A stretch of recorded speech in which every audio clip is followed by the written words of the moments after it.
दोनों ने एक दूसरे को देख लिया ना?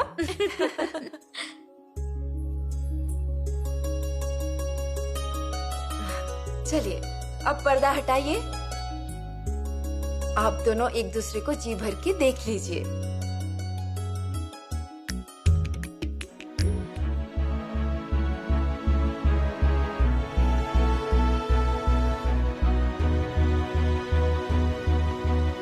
यीशु, जब तक पूरी मुगल सल्तनत का खून हमारी तलवार से बह नहीं जाता ना, तब तक इस कपड़ों पर का दाग मिटने वाला नहीं है।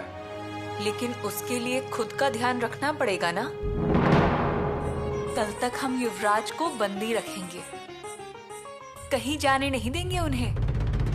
पंत, हमारी जाने की तैयारी कीजिए, हमें जल्द से जल्द जाना होगा। अचानक इतना क्या जरूरी काम है? जल्दबाजी है। यथा येकेन चक्रेण नरकस्य गटीर भवे एवं पुरुषाकारेण विना दैवम न सिद्ध्यति। हम दोनों वही दो पहिए हैं, समान आकार समान रूप से दौड़ेंगे। हम पत्नी को कम दर्जा नहीं देते हैं, बराबर का दर्जा देते हैं। इन तीनों के पैर तो किले पर रुकते ही नहीं। महाराज ने तो हवा के साथ अपनी दोस्ती कर ली। शंभू राजा भी उन्हीं के कदमों पर चल रहे हैं। और छोटे युवराज का तो क्या कहना, सबके लाडले हैं वो। सही कहा। उनकी कमर का नाप मिल जाता तो करधानी बनाने के लिए दे देते। बहुरानी के कक्ष में होंगे, हम आते हैं। देखिए, बहुरानी का नाम लिया और बहुरानी हाजिर हो गई। बाल राजा हमारे कक्ष में नहीं है, लेकिन वे युवराज के साथ होंगे। कोई बात नहीं। आपका कैसे यहाँ आना हुआ? हम यहाँ आए थे क्योंकि हमें इजाजत लेनी थी। हमारी इजाजत? किस बात के लिए चाहिए आपको? हमारा मन किया कि युवराज जी बुधभूषण को पढ़ें, दरबार में, सभी के सामने। लेकिन इतना क्या खास है उसमें? इतनी सुंदर कविता रची है उन्होंने कि सभी को महाकवि कालिदास और संत तुकाराम इन सभी की याद आ जाए। ये क्या बोल रही हैं बहुरानी? ज्ञान से भरा हुआ है बुधभूषण। युवराज के मन में प्रतिभा उतर गई और वही शब्दों के रूप में कागज पर उतर गई। लेकिन वो सब तक पहुंचनी चाहिए ना, हर एक के दिल में वो बस जानी चाहिए। तो उसे बसा दीजिए, हम आपके साथ ही हैं। दरबार में ही उसे पढ़ा जाए। हमारी इजाजत है। हमारी भी। महाराज को बता दीजिए और सबको संदेश दे दीजिए। पर राजकुमार शंभू यहाँ है या नहीं, ये भी देख लीजिएगा। आजकल घोड़े की पीठ पर से जिन निकाला ही नहीं जाता, इसीलिए कहा हमने। वो रहेंगे कल। और वैसे भी हमें बताए बिना युवराज कहीं नहीं जाएंगे। लेकिन ये तय हुआ है कि इस बारे में उन्हें कोई भी जानकारी नहीं देगा। सब तैयारी होने के बाद अचानक उनको पढ़ने के लिए बिठा देंगे। पंत, हमारे घोड़े को तैयार रखिए, हम निकल रहे हैं। लेकिन आप तो कल जाने वाले थे ना? हाँ, पर किले पर सरदार गोलंडे आए हैं, और सरदार गोलंडे मतलब तोप के बड़े जानकार हैं। रास्ते में बातें भी हो जाएंगी और हमें भी उनसे समझदारी की 4 बातें सीखने को मिलेंगी। वो अभी निकले हैं क्योंकि शीशम की भट्टी लगानी है। शीशम की रस्सी में तोप बिठाने के बारे में बोल रहे थे। अगर आप सुबह जाओगे तो भी चलेगा। साथ में चले जाते। इसके अलावा आपको हाथों में चोट लगी है, आज के दिन आराम कीजिए। ऐसे कह रहे हैं आप? क्योंकि अगर आप रानी साहिब को बताने गए तो फिर पूछताछ होगी। इससे अच्छा होगा आप सुबह सुबह जल्दी निकल जाइएगा। फिर हमारे लिए एक टुकड़ी तैयार रखिए, हम सुबह जल्दी ही जाएंगे। जाना जरूरी है क्या? हाँ, क्योंकि उन सारी तोपों में से एक का मुंह हमें एक गुप्त रास्ते की ओर रखना होगा। किले के दक्षिण किनारे पर रखना है। वो रास्ता सिर्फ हमें ही पता है, इसलिए जाना जरूरी है। जी। अरे बस बस, हो गया वो सब। यहाँ बैठेंगी सब रानियां। यहाँ पर बैठेंगी माताश्री, और यहाँ पर छोटी माताश्री धरा भुआ, और यहाँ गलीचा बिछा दीजिए। और यहाँ बैठेंगे किले के सभी लोग और सैनिक। यहाँ पर शतरंज बिछा देती हूँ। नहीं, गलीचा ही बिछा दीजिए। आजी, वो तो नौकर आदमी है, बैठ जाएंगे, जमीन पर भी बैठ जाएंगे। नौकर नहीं, स्वराज के सेवक हैं वो। स्वराज के सेवक भी गलीचे पर ही बैठने चाहिए। गलीचे बिछा दीजिए। जी। यहाँ बैठेंगे प्रबंधक, प्रधान मंडली, मनकारी। दरबार पूरी तरह से भरा होगा।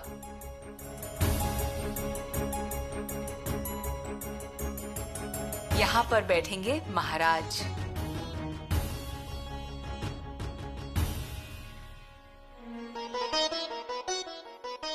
यहाँ बैठेंगे युवराज। यहाँ कपड़ा रख दीजिए, दोनों बगल में दिए जला दीजिए, हांडी झूमर हर तरफ रखवा दीजिए, बिल्कुल चमका दीजिए इस जगह को। जी। धरा बुआ। बहुरानी, यहाँ हैं आप? धरा बुआ, तैयारी कैसी लग रही है? बहुत अच्छी। पसंद आई आपको? हाँ। धरा बुआ, कल सुबह आप कहीं मत जाइएगा। अरे मैं यही हूँ, हम सब हैं यहाँ। पर आपके युवराज हैं क्या? क्यों, क्या हुआ? शायद सुबह ही उनका घोड़ा नए किले पर जाने वाला है। किस लिए? जरूरी काम आ गया है, वो जाएंगे ही। हम भी देखते हैं कि वो कैसे जाएंगे। सब तैयारी जारी रखिए। आपको जो बोला गया है वो सब कुछ करिए। कल यहीं बैठकर युवराज जी खुद बुधभूषण पढ़ेंगे। युवराज जी किसी के नहीं सुनते। हमने तय कर लिया है और युवराज जी को हमारी बात माननी ही पड़ेगी। आपकी ये सोच हमें सच में बहुत पसंद आई। सच बात तो ये है कि ये बात हमारे दिमाग में क्यों नहीं आई। बहुत बढ़िया येसु, बहुत बढ़िया। आपके इस काम के लिए हमारी तरफ से आपके लिए ये तोहफा। महाराज, आपको पसंद आया, उसी में हमें सब कुछ मिल गया। फिर भी रख लीजिए।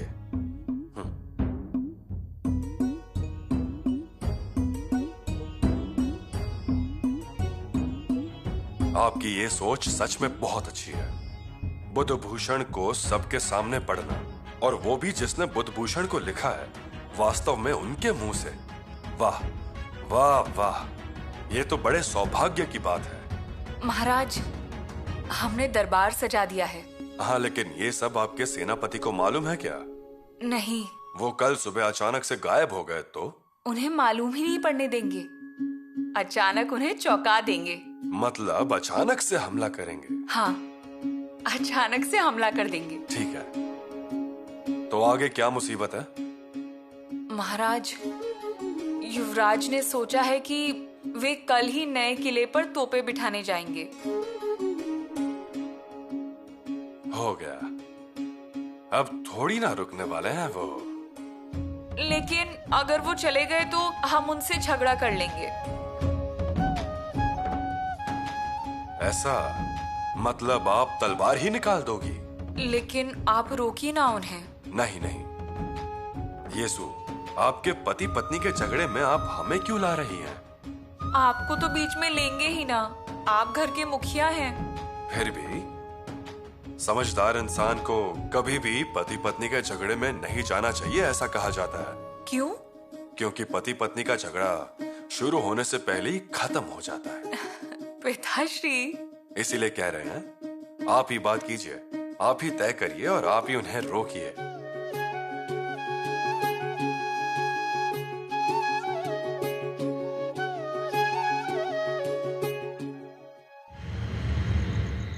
संभाल कर खेलिए वरना हार जाएंगी। हम तो आपकी खुशी के लिए खेल रहे हैं, नहीं तो हमें क्या पसंद है ये खेल। आपको पसंद नहीं है? क्या वजह है इसकी? इस खेल में रानी कहाँ है? सब हैं, राजा, वजीर, ऊंट, घोड़ा, सैनिक, लेकिन रानी नहीं है। ये तो हमारे ध्यान में ही नहीं आया। हमारे ध्यान में तो ये आ गया था, लेकिन फिर भी हम खेल रहे थे क्योंकि आपको इससे खुशी मिलती है इसलिए, वरना हमें नहीं पसंद है ये खेल। मतलब आप बिना मर्जी की भी खेल रही हैं? बिना मर्जी के, लेकिन आपकी खुशी के लिए। आपने कहा ना खेलिए, इसलिए बैठ गए हम। और वैसे ही आप भी तो मानते हैं ना मेरी बात। रुक जाने के लिए कहें तो रुक जाते हैं, कहीं जाने से मना करे तो नहीं जाते हैं। युवरागी का सुनना तो पड़ेगा ही ना। कल कहीं मत जाइए। मेरी पूरी तैयारी हो चुकी है, मैं जा रहा हूं। मैं आपको जाने दूंगी तब ना। पर क्यों? अब तो मेरा घायल हाथ भी लगभग ठीक हो गया है और यीशु जिम्मेदारियों से ज्यादा कुछ भी मायने नहीं रखता। मेरे प्रति भी एक कर्तव्य है ना युवराज, और इस कर्तव्य को आप ही को पूरा करना है। आप कल कहीं मत जाइए। मैंने पहले ही योजना बना ली है। काम कीमती और महत्वपूर्ण है। आपका कौन सा काम कीमती नहीं होता? यीशु, मैं जाऊंगा। मेरा जाना जरूरी है, ये महत्वपूर्ण है। यहाँ होना भी महत्वपूर्ण है। लेकिन इतना महत्वपूर्ण क्या है वो तो बताओ। आपको बताना जरूरी है क्या? आपकी पत्नी कह रही है, उसका सम्मान रखते हुए हाँ कहना चाहिए, पर नहीं। क्या मैं आपसे पूछती हूँ क्यों, कहाँ, कब और क्या कारण है? नहीं ना। फिर उसी तरह अगर हमने आपको कुछ कहा है तो हमसे सवाल मत पूछिए।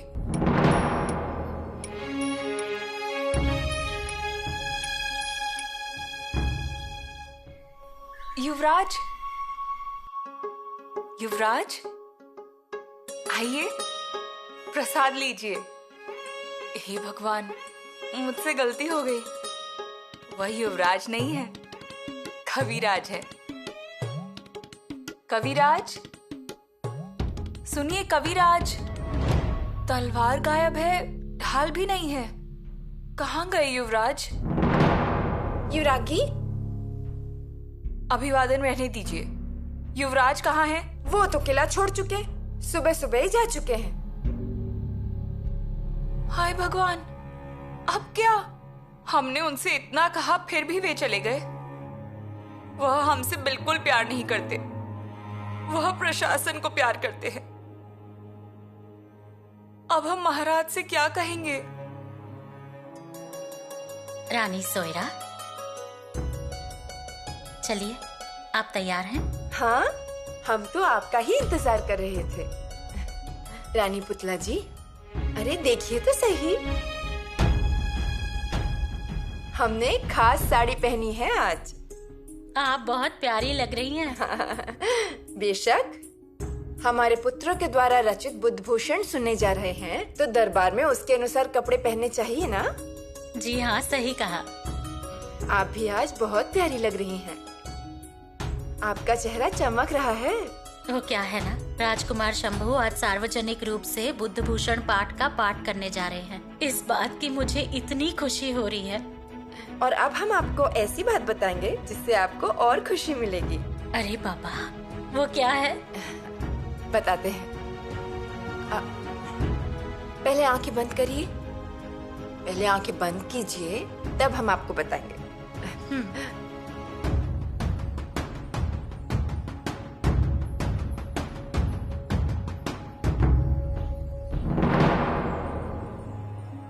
शॉल? रानी सोयरा, शंभू राजा ने हमें ये शाल दी थी। पश्मीनी शाल है। आज एक खास दिन है ना? ये शाल आप ओढ़िए, आपको बहुत प्रसन्नता होगी। रानी सोयरा, राजकुमार शंभू ये आपके लिए लाए थे। अरे आपके और हमारे बीच भेदभाव है क्या? आज मैं 2 शॉल ओढ़ने वाली हूँ, देखिएगा। 2 शाल? एक शॉल आपके प्यार की और दूसरी राजकुमार शंभू के शब्दों की। सच में? हाँ, हम सचमुच नहीं जानते धरा भुआ, युवराज कहाँ गए हैं। आप ऐसा नहीं कह सकते। दरबार में बहुत भीड़ है क्या सचमुच? और जानने वाले लोग भी मौजूद हैं। केशव पंडित कब से आकर बैठे हैं। हे भगवान, केशव पंडित भी आए हैं? हाँ बिल्कुल, मंत्रिमंडल आए हैं, प्रशासक और किले के संरक्षक मौजूद हैं। महाराज ने संदेशा भेजा है, अभी आकर सिंहासन पर बैठेंगे। सभी रानियां तैयार होकर दरबार की ओर जा रहे हैं और आप अभी तक यहीं हैं। मैं क्या कर सकती हूँ धरा भुआ, युवराज यहाँ नहीं है। नहीं है? नहीं, हमने उनसे बहुत कहा लेकिन वे फिर भी चले गए। वो इस तरह नहीं जाएंगे। आज जो होने वाला है उसके बारे में बताया था ना? नहीं। मतलब आपने नहीं बताया कि आज ग्रंथ पढ़ा जाएगा? नहीं, लेकिन हमने उनसे कहा था कि आज वे किले से कहीं ना जाएं। यही भूल कर दी आपने। आपको उन्हें सारी सच्चाई बतानी चाहिए थी ना। हमने फैसला किया था ना, हमें लगा वह रुकेंगे।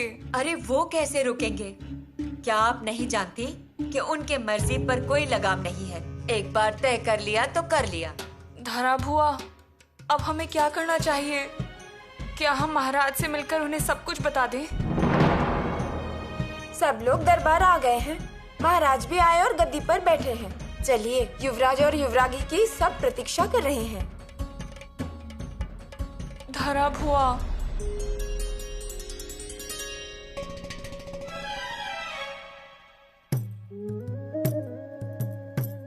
क्या शब्द लिखे हैं आपने? यही तो सुनने आया हूँ। अजी, हमारे घर में तो मंगनी थी आज, बढ़ा दिया आगे। देखो, बात ऐसी है, जीवन में पहली बार हमें ग्रंथ लिखने वाले के मुंह से ग्रंथ सुनने का अवसर प्राप्त हुआ है, तो फिर क्यों छोड़े? सच है, सच है। चलिए चलिए चलिए। आज तो दरबार में हमारी पंचायत होगी। हर कोई हम पर हंसने वाला है। युवराज को ऐसा नहीं करना चाहिए था, लेकिन मैं उन्हें कैसे दोष दूं? हमने तो उन्हें कुछ बताया ही नहीं।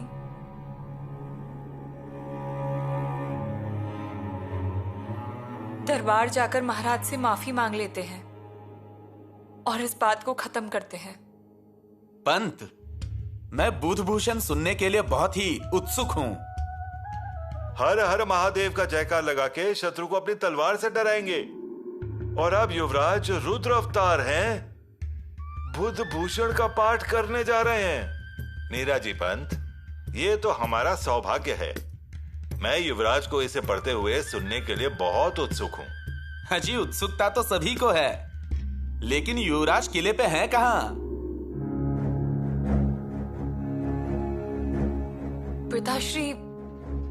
पिताश्री, हम चाहते हैं। येसु, आप चिंता मत कीजिए, सब ठीक हो जाएगा। सब ठीक कैसे हो सकता है पिताश्री? युवराज तो... हमें देर हो गई है, दरबार इंतजार कर रहा है। चलिए। लेकिन पिताश्री... चलिए येसुबाई।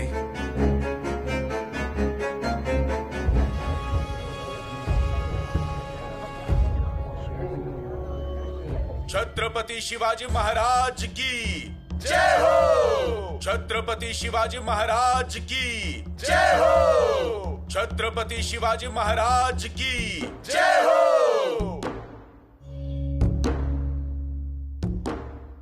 श्री गणाधिपते नमः। श्री नरहरि रूपाय नमः।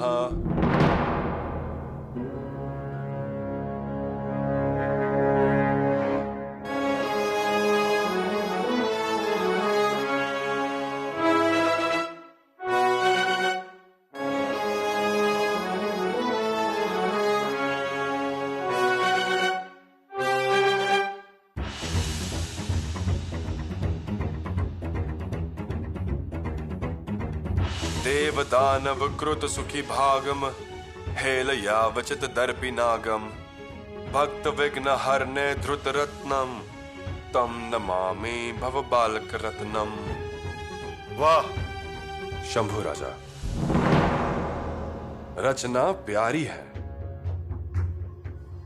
लेकिन इसका मतलब क्या है? जो आप कहें महाराज।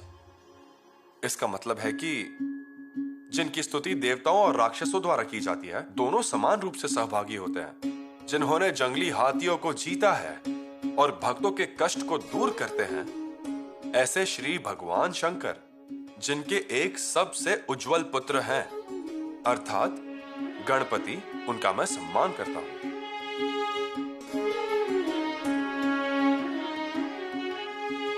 भुषबलान्वय सिंधु सुधाकरा प्रतीत कीर्ति रुदार पराक्रमा अबवदर्थ कलास विशारदो जगती शाह नृपः शितिवासव। असंख्य शक्तियों का संगम, प्रतिष्ठिन महान उदार और महान उपलब्धि हासिल करने वाले, जो अनेक कलाओं में निपुण हो और जिनकी प्रतिभा आकाश में चंद्रमा के समान स्पष्ट हो, राजे शाहजी महाराज इस धरती पर हुए हैं। उन्होंने कई शत्रु मस्ताने राजाओं के सर भगवान शंकर को अर्पण कर दिए। वो जो इस धरती पर रहने वालों में सबसे कुलीन और सबसे सक्षम शाहजी राजे बहुत बहादुर माने जाते हैं। दिल के अमीर इंसान और लोगों के लिए खड़े होने को तैयार एक श्रेष्ठ व्यक्ति श्री शिव की तरह उनके बेटे शिवाजी राजा हुए। छत्रपति शिवाजी महाराज की जय हो। छत्रपति शिवाजी महाराज की जय हो। छत्रपति शिवाजी महाराज की जय हो। कलिकाल भुजंग मावली डम निखिलम धर्मम वेक्ष विकलम यह जगत परिरंश तोव तापो त शिव छत्रपति जयते जयः। कलयुग के सर्प के कारण अखिल धर्म और समाज की हीन दुर्दशा देखकर वो दुखी हो गया। प्रभु और स्वामी के रूप में दुनिया के पापों को दूर करने के लिए अवतार लिए शिव छत्रपति की जय हो। अपने पिताजी के लिए आपने इतना सुंदर श्लोक लिखा, वो सुन के हम धन्य हो गए। आज हम देख रहे हैं कि वास्तव में प्रतिभाशाली होने का अर्थ क्या है। विविच्य संतः कृतिमस मधिया घृणन्तु सच्चा सद सच्च जंतु शराव युक्त परिरुत नारीब शिरम भजन्ते खलु राजहंस। पुरातन शास्त्रों के रानी माता और पिता के अनुभवों का विश्लेषण करो, उसी का सार इस पाठ में है। आइए इसकी गहराई तक पहुंचे और हमारे दिमाग और दिल को साफ रखें, और जैसे हंस केवल दूध पीता है, पानी नहीं, वैसे हम केवल अच्छा ही लेंगे, बाकी छोड़ दीजिए। इसमें सूर्य, चंद्रमा, वायु, अग्नि, मेघ है और उनका महत्व, साथ ही कौवा, सारस, तोता, हंस, मोर, कोकिला और उनके विशेष गुण। इसके अलावा हाथियों का निरीक्षण और घोड़ों का निरीक्षण युक्त है ये ग्रंथराज, जो पेड़ों और पौधों की भी बातें करता है। चंदन, लाल चंदन, मल्लिकार्जुन का पेड़, आम का पेड़, ताड़ी, नारियल, केले का पेड़, अनार, बबूल। युवराज, बबूल के बारे में भी लिखा है आपने इस बुधभूषण ग्रंथ में? हाँ, कात्रम कंटक संकुलम प्रविरल छाया न छाया सदहु निर्गंध हा कुसुम उग्रव स्तव खलन सद्विनाशक क्षमा। बबूल द्रुम मूल मिति न जन सत्ता वदास्तामोह अन्य शाम पिशाखी नाम फलवताम रक्षार्थ मानियस। इसका अर्थ है दिल और दिमाग कांटों से भरा हुआ है, छाया ज्यादा नहीं है। बबूल के पेड़ के नीचे आश्रय के लिए कोई भी अच्छा व्यक्ति खड़ा नहीं होता, क्योंकि फूल में सुगंध नहीं, फल भूख को संतुष्ट नहीं करेंगे। लेकिन इसके बावजूद भी बबूल की लकड़ी का प्रयोग कर घर की सुरक्षा की जाती है। यह है बबूल की छिपी प्रतिभा।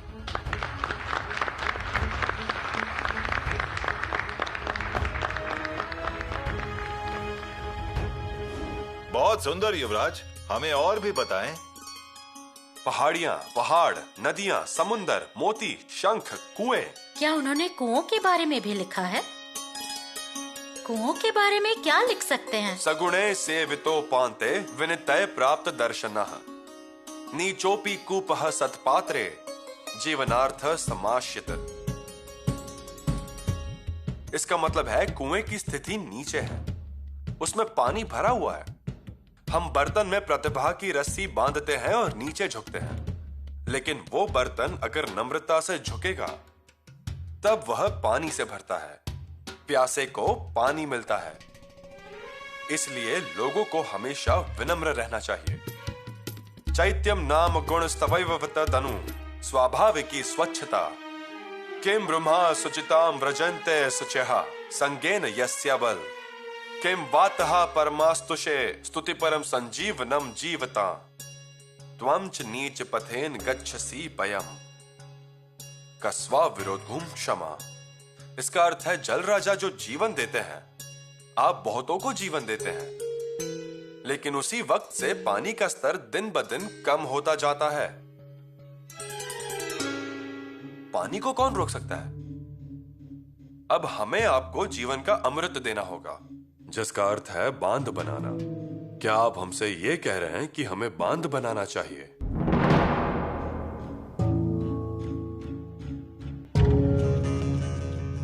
तद्वापिन्द्रपोतंडम दुर्वृत्तेश निपातये धर्मो हि दंड रूपेण ब्रह्मणा निर्मिता पुरे। राजा सदैव दंड नीति को स्वीकार करें और दुष्ट लोगों का नाश करें। मानव निर्मिति के पुराने काल में सजा देने वाले कानून की निर्मिति की है। राजा को इसे लागू करना चाहिए और अन्यायी लोगों को दंडित करने के लिए इसका इस्तेमाल करना चाहिए। इस श्लोक को सुनने के बाद मुझे रांझा का घमंडी पाटिल याद आ गया। महाराज ने उसके हाथ पैर तोड़ दिए थे और रंगे हाथों पकड़ा था और उसे मार भी डाला। तब शंभू राजे बच्चे थे। सजा दी गई उनके आंखों के सामने ही, इस श्लोक में भी स्पष्ट है। आपदान प्रतिकारज्ञो तदा द्वे दृढ़ निश्चय अतिते कार्य शेषज्ञो नरोर्थेण प्रहीय। जो संकट आने पर उसे चुनौती देते हैं, मां, पत्नी, बहन और अनेक महिलाओं की मदद करने वाले पुरुष को देवताओं की मदद हमेशा मिलती है। मथुरा में बहुत बड़ा संकट था, लेकिन फिर भी शंभू राजे ने एक महिला की रक्षा की थी वहां। ऐसा कहते हैं। शंभू राजे, क्या बुधभूषण में किसी से दूर रहना है ऐसा उल्लेख है? परान्नम पर वस्त्रम च दूरतः परिवर्चेय। हे प्रभु, दूसरों का भोजन, दूसरों के वस्त्र और दूसरे आदमी की पत्नी मतलब परनारी और दूसरों का घर, इनसे दूर रहे। मंत्री कैसा हो? स्वच्छ, निस्वार्थी, करोति यश्व कार्याणि विदितानि महीपते। एक मंत्री जो अपने कर्तव्यों के बारे में नहीं सोचता है और वो स्वार्थी है, तब वो एक राज्य को गिराने में सक्षम है। किसी आदमी की परीक्षा कैसे ली जाए? नौकरों को ये देखकर परखें कि वो काम करते हैं या नहीं।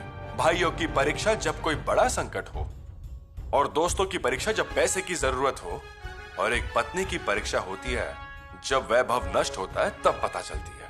राजकुमार शंभू, चरित्रवान व्यक्ति कौन है?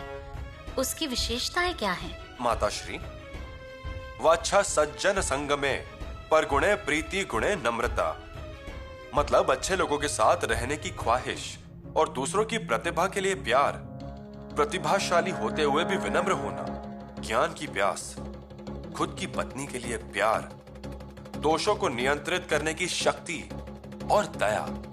वो जो इन लक्षणों में विश्वास करता है वो चरित्रवान व्यक्ति है। लोभ किसका हो?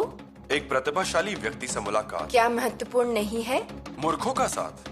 सच्चा शूर कौन? वो जिसने अपनी इंद्रियों को वश में कर लिया हो। असली धन क्या है? ज्ञान। सच्चा राजा कौन है? जिसके आदेश का पालन सब करते हैं और जिसकी वजह से स्त्री की आंखों में डर नहीं रहता, वही सच्चा राजा। छत्रपति शिवाजी महाराज की जय हो। छत्रपति शिवाजी महाराज की जय हो। छत्रपति शिवाजी महाराज की जय हो। छावा शिवभक्त छावा, छावा संभाजी राजा छावा, शिवभक्त छावा, छत्रपति संभाजी राजा। युवराज की जय हो। युवराज की जय हो। शंभू राजा।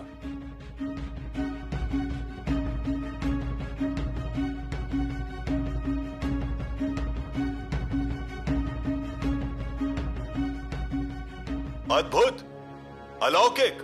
युवराज सिर्फ कवि नहीं है, वो तो महाकवि हैं। सच में युवराज, आपकी प्रतिभा ईश्वर की दी हुई है। महाराज, हमारे लिए ये ग्रंथराज मार्गदर्शक होगा। हम अपने पुत्र के मुंह से ये काव्य सुनकर धन्य हो गए। इसके लिए बहुरानी को हमारी तरफ से शाबाशी। जी हाँ, आज उनकी वजह से ये अच्छा ज्ञान सबके सामने आया है। कैसे बात कर रहे थे युवराज, जैसे मुंह से मोतियों की बौछार हो रही हो।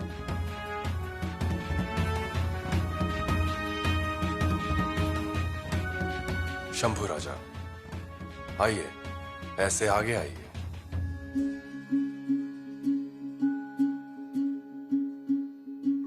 शंभू राजा, आज आपने आपकी इस प्रतिभा से हमें आश्चर्यचकित कर दिया।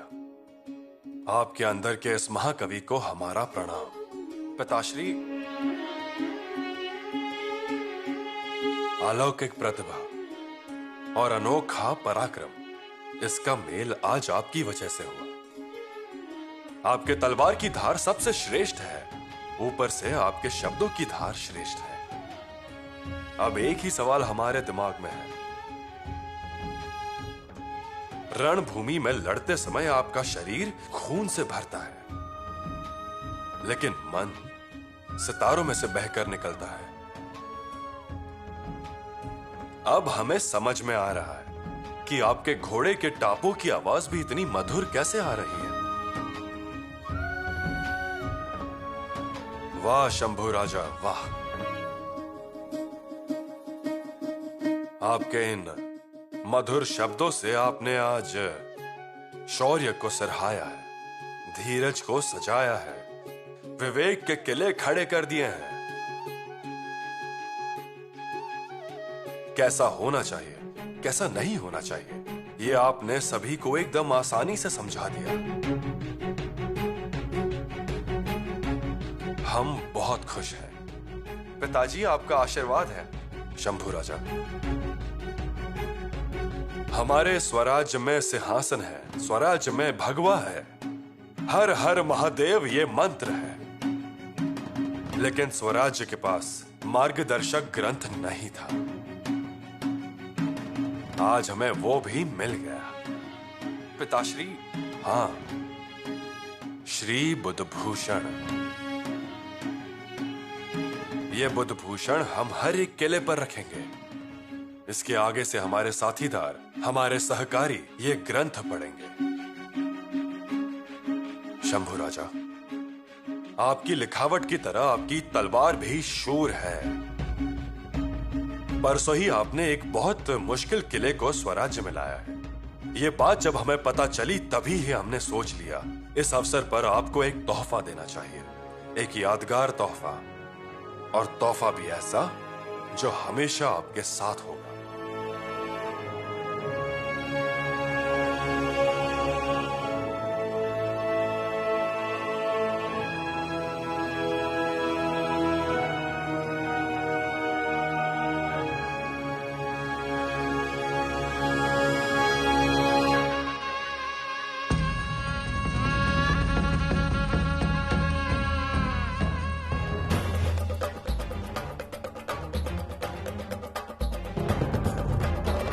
ये तलवार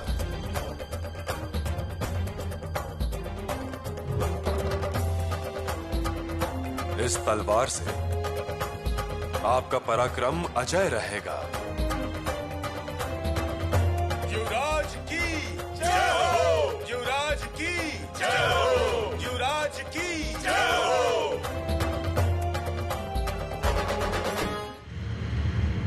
कल तो मैं एकदम प्रसन्न हो गया था।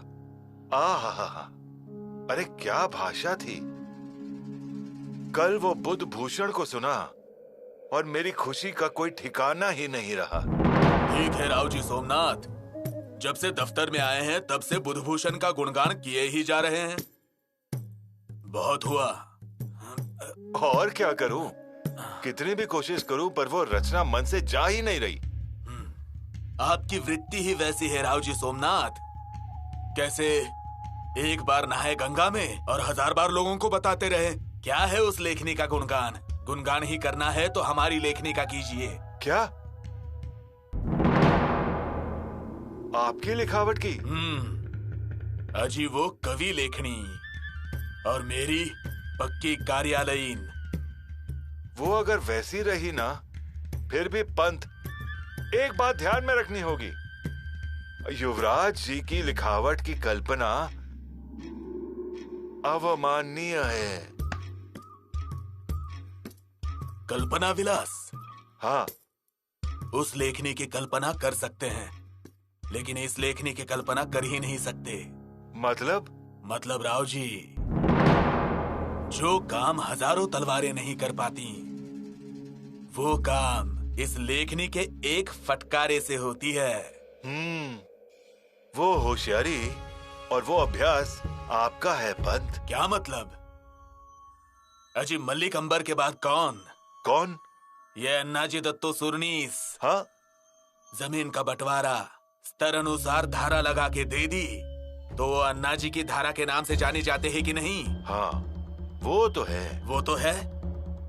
जमीन थक गई, लेकिन ये अन्नाजी दत्तो नहीं। कितना काम करके रखा है अन्नाजी ने, पहाड़ खड़ा कर दिया है काम का। ये जो खौफ है ना मेरा, वो इसीलिए फिरंगी अंग्रेज याद रखते हैं। यही मेरी ताकत है।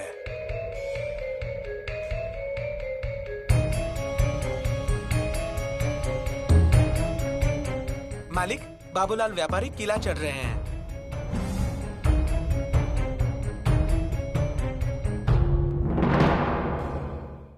आ गया है हमारे ध्यान में। आप परेशान? युवराज, ये कौला घाटी में जो चौकीदार है उसने गुनाह किया है। उसने नमक के व्यापारी से रिश्वत ली है और 10 गाड़ियां छोड़ दी उसने। नाम? दिनकर यमाजी। रिश्वत ली? नहीं युवराज। अपराध सिद्ध हो गया है तो तुरंत किले से नीचे फेंक देंगे। युवराज अभय दीजिए। मैंने घूस ली, लेकिन आज के बाद नहीं लूंगा। खंडोबा की शपथ। खामोश। भगवान के नाम पर यहाँ का काम चलता नहीं है और चलेगा भी नहीं। क्या कमी है आपको स्वराज्य में? हाँ? तनख्वाह कम है? नहीं। फिर क्यों ये स्वराज्य द्रोह किया? जरा देखिए, आंखें खोलकर देख लीजिए इनके पास। ये सरदार संताजी राव बोबड़े का परिवार है। सरदार संताजी राव बोबड़े कौन है मालूम है? जिनके कंधे पर महाराज ने सूरत से मिला अगणित दौलत स्वराज्य में सही सलामत लाने की जिम्मेदारी दी, वो संताजी राव बोबड़े। अगणित थैलियां, बैलगाड़ियां, सोना चांदी, हीरे नाणी और बहुत सारी कीमती चीजें। गिनती करने वाले लोग थक गए, लेकिन उन चीजों में से एक मोहर भी अपने पास रखने का मोह नहीं हुआ संताजी राव को। इसीलिए सिंधुदुर्ग खड़ा हो पाया। उस सिंधुदुर्ग के पैर में सिर्फ सिसम नहीं डाला, सरदार बोबड़े की ईमानदारी भी डाली है। आज उनकी बेटी की शादी के लिए पैसे कम पड़ रहे हैं, लेकिन शादी रुकी नहीं है और रुकेगी भी नहीं। यह स्वराज्य उनके पीछे भाई की तरह खड़ा रहेगा। वो मांगेंगे और रायगढ़ उन्हें दे देगा। और आप नमक की रिश्वत लेते हैं, हरामखोरी करते हो। युवराज माफ कीजिए, स्वराज्य में अपराध के लिए सजा ही मिलती है, समझ लीजिए। तातेबा जी। लेकर जाओ इन्हें। चलो।